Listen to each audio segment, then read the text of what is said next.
नमस्कार, आप देख रहे हैं आर्या न्यूज। मैं हूं आपके साथ पल्लवी सिंह। संसद की कार्रवाई शुरू होने से पहले ही आज भाजपा संसदीय दल की बैठक आयोजित की गई। बैठक में संसदीय दल के सभी सदस्य मौजूद रहे और इसी दौरान प्रधानमंत्री नरेंद्र मोदी भी इस बैठक में शामिल हुए। संसद में विपक्षी दलों की गतिरोध पर प्रधानमंत्री मोदी ने नाराजगी जाहिर की है। पीएम मोदी ने कहा कि संसद को ठप करना लोकतंत्र और जनता का अपमान करना है। संसदीय दल की बैठक समाप्त होने के बाद केंद्रीय संसदीय कार्य मंत्री प्रहलाद जोशी ने भी बताया है कि संसद में विपक्षी दलों के सांसदों के व्यवहारों से प्रधानमंत्री नाराज हैं। प्रहलाद जोशी ने बताया है कि संसदीय दलों की बैठक में पीएम मोदी ने कहा कि विपक्ष का रवैया बेहद निराशाजनक है। बीते दिनों तृणमूल कांग्रेस के सांसद डेरेक ओब्रायन ने भी संसद में बिल पास होने को लेकर जिस तरीके से बयान दिया उस पर प्रधानमंत्री ने दुख जताया है। पीएम ने कहा कि टीएमसी सांसद द्वारा पापड़ी चाट बनाना एक अपमानजनक टिप्पणी थी और ये उन लोगों का अपमान है जिन्होंने संसद को चुना है।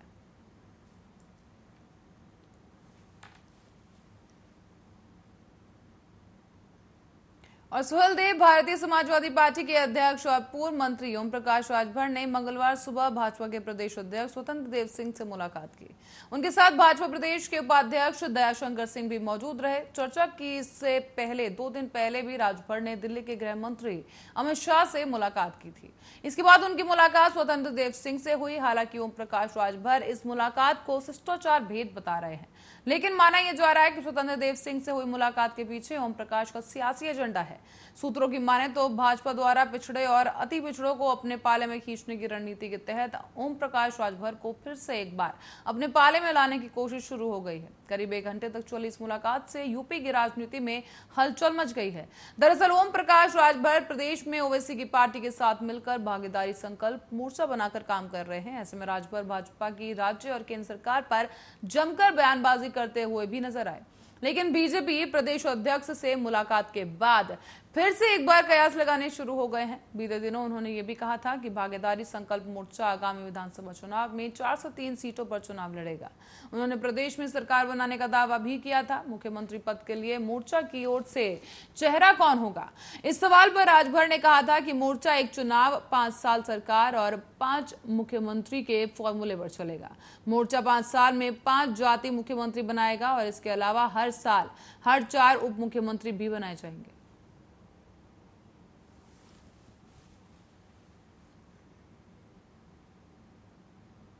अमेरिकी विश्वविद्यालय ने भारतीय मूल की एक लड़की को दुनिया की सबसे प्रतिभाशाली छात्रों में से एक घोषित कर दिया है।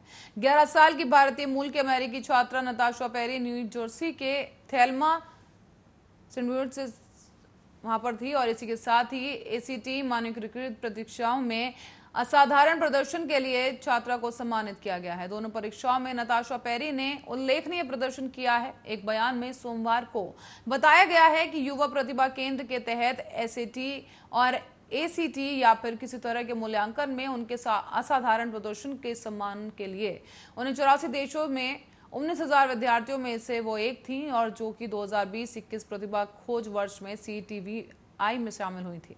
ऐसे में सीटीवीआई में शामिल होने के बाद वास्तविक शिक्षण क्षमताओं की एक स्पष्ट तस्वीर प्रदान करने के लिए अबव ग्रेड दिया गया है। साथ ही परी ने 2021 में ये परीक्षा दी थी जब वो 5वीं कक्षा में थी और वो जॉन्स हॉपकिंस की उच्च सम्मान पुरस्कार में जगह बनाने में सफल रही। पेरी ने कहा कि ये मुझे और बेहतर करने के लिए प्रेरित करता है। साथ ही कहा कि डूडल बनाने और J.R.R. टॉलकिन के उपन्यासों को पढ़ना उनको उससे मदद मिली है।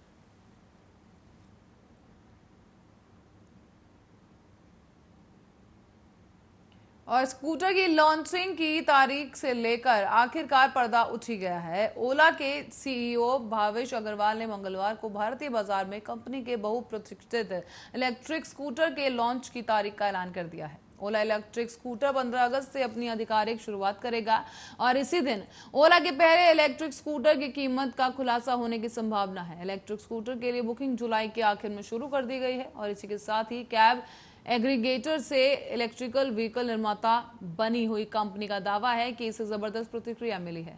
भावेश अग्रवाल ने मंगलवार सुबह एक ट्वीट में ओला इलेक्ट्रॉनिक स्कूटर की लॉन्च की तारीख की पुष्टि की है। साथ ही उन्होंने कहा है कि स्कूटर की उपलब्धता की तारीखों के साथ साथ इसके पूरे स्पेसिफिकेशंस और डिटेल्स भी साझा किए जाएंगे। लॉन्चिंग से पहले ही सुर्खियों में छा जाने वाले इस स्कूटर की बुकिंग सिर्फ 499 रुपए की टोकन राशि देकर की जा सकेगी। इसकी बुकिंग 15 जुलाई की शाम को शुरू हो गई थी। हालांकि मुताबिक आला अधिकारियों के मुताबिक बुकिंग शुरू होने के पहले 24 घंटों में ही कंपनी को इसके लिए 1 लाख से ज्यादा प्री बुकिंग मिल चुकी थी।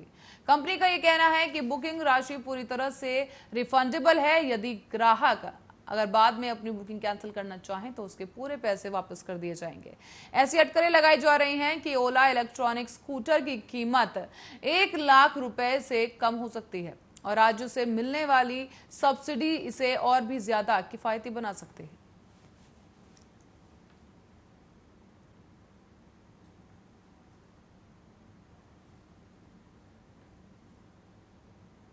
टोक्यो ओलंपिक में हॉकी के दूसरे सेमीफाइनल में भारत को बेल्जियम के हाथों हार का सामना करना पड़ा है। भारतीय टीम ने शुरुआती बढ़त के बावजूद मैच को अपने हाथों से गंवा दिया है। दुनिया की नंबर 2 की टीम बेल्जियम ने भारत को न सिर्फ बुरी तरह रौंदा बल्कि उसका विजयी रथ रोककर फाइनल का टिकट भी हासिल कर लिया है।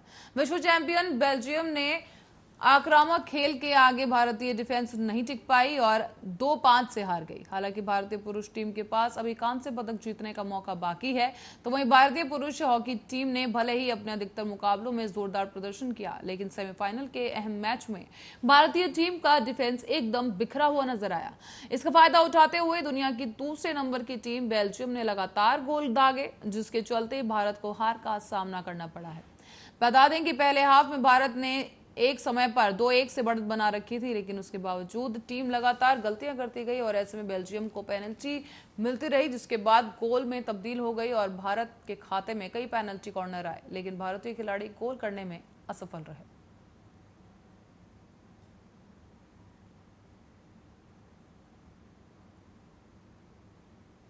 पेगासस जासूस तीनों नए कृषि कानूनों और महंगाई जैसे मुद्दों पर सरकार को घेरने और बैकफुट पर धकेलने के लिए विपक्ष लंबी लड़ाई पर मंथन कर रहा है।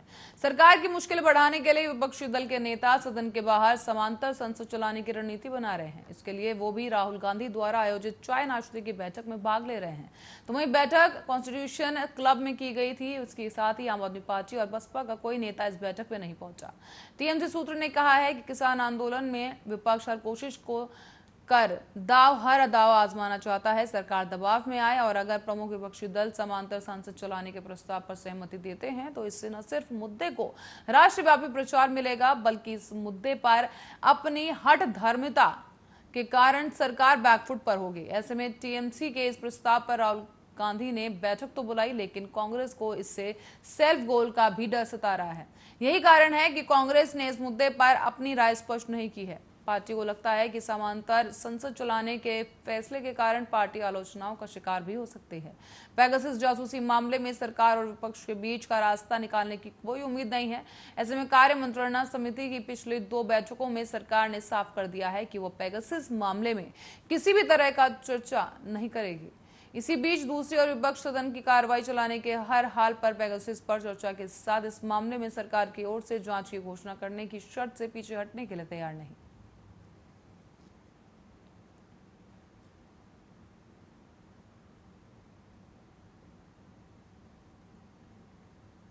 चीन के वुहान शहर में 1 साल बाद फिर से कोरोना मरीज मिलने से लोगों में दहशत का माहौल है। सरकार ने शहर के सभी लोगों की जांच करने के आदेश दे दिए हैं। बता दें कि वुहान शहर में 1 करोड़ से अधिक लोग रहते हैं और ऐसे में कोरोना का यह नया मामला सामने आने से लोगों में दहशत का माहौल है। वुहान शहर में ही साल 2019 में आखिरी में कोरोना संक्रमण का पहला मामला दर्ज किया गया था, जिसके बाद से दुनिया के अन्य देशों में इसका संक्रमण फैलने लगा। इसी बीच वुहान के वरिष्ठ अधिकारी ली ताओ ने मंगलवार को मीडिया को जानकारी देते हुए कहा है कि सरकार 1 करोड़ से अधिक आबादी वाले शहर में सभी निवासियों को कोरोना जांच शुरू कर रही है। मीडिया रिपोर्ट्स की माने तो चीन में मंगलवार को कोरोना के 61 नए मामले सामने आए थे। बता दें कि चीन में कम से कम 18 प्रांतों में पिछले 10 दिनों में संक्रमण के 300 घरेलू मामले सामने आ चुके हैं, जो कि एक बार फिर से चीन ही नहीं दुनिया के सामने अन्य देशों की परेशानी का सबब भी बन सकता है।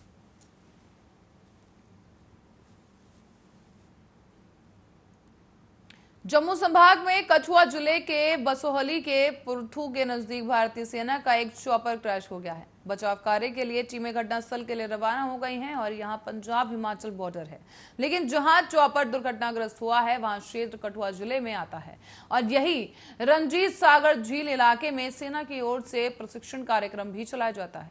जानकारी के अनुसार सुबह 10:50 पर यह हादसा हुआ। चॉपर में 5 से 6 लोग सवार थे और साथ ही चॉपर ने मोमेंट कैंट से उड़ान भरी थी, जो कि रंजीत सागर झील में दुर्घटनाग्रस्त हो गया है। बताया जा रहा है कि तकनीकी खराबी की वजह से यह हादसा हुआ है, लेकिन इस पर अभी तक कोई आधिकारिक बयान सामने नहीं आ पाया है। तलाशी और बचाव अभियान में एनडीआरएफ की टीम को लगाया गया है। स्थानीय पुलिस की टीम भी मौके पर मौजूद है। बता दें कि बीते साल लखनपुर में भी सेना का एक चॉपर दुर्घटनाग्रस्त हो गया था।